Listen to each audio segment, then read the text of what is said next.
Once assembly is complete, the cabinet is moved again by one of these laser forklifts, and it's moved into the burn-in area over here. Just in this facility, Inspur has over 2,000 square meters of burn-in room space. And that area is actually divided into 8 separate burn-in rooms where Inspur can vary the temperature, humidity, and input voltage to simulate a wide range of deployment scenarios.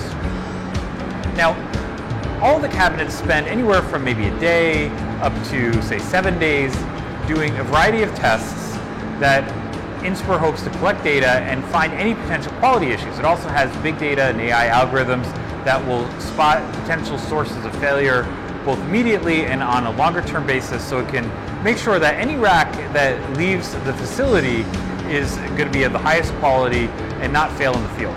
Once the cabinet is finished with its burn-in process, it's then moved to a final QA step before finally being shipped to customers.